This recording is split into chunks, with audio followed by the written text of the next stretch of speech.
الحمدلله و الصلاة و السلام علی رسول الله. اما بعد. برادر سوال نمودند که ماتوریدی کی هست؟ ماتوریدی ها البته کسانی هستند که خود را به ابو منصور ماتوریدی سمرقندی نسبت می دهند.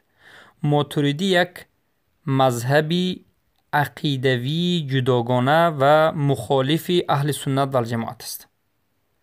ماتوریدی این یک مذهبی عقلانی یا مذهبی کلامی و فلسفی است که عقل را از نقل پیش می گیرد، عقل را از قرآن و سنت پیش می گیرد.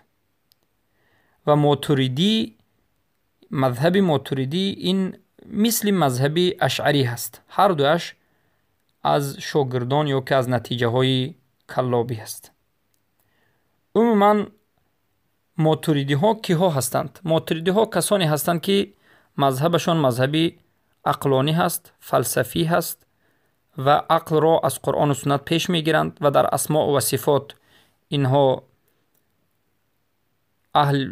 در بعض حالت مثل اهل توفیض هستند، در بعض حالت معطله هستند. پس در مسئله اسماء و صفات مخالف اهل سنت و جماعت هستند، معنای اسماء و صفات را قبول ندارند و بسیار صفات الله سبحانه و تعالی را به مانند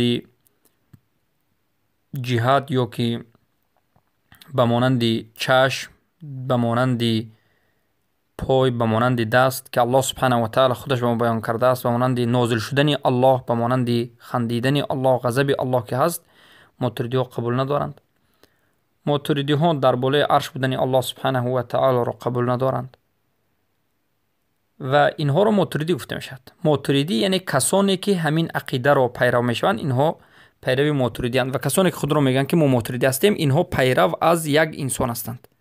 ماتوریدی این نسبت به ابو منصور ماتوریدی داده شده است.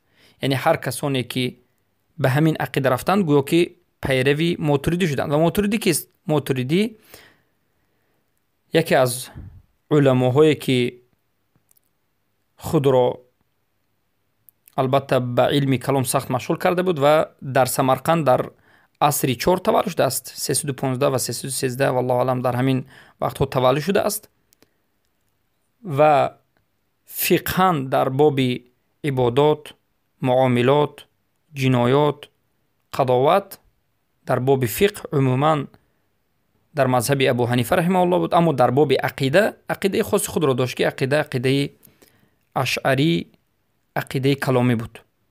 پس هر کسی که به همون فکر و اندیشه ابو منصور رفت، به همون نسبت دادند و ماتوریدی مشهور شد. پس ماتوریدی و امینو هستند. بارک الله فیکم.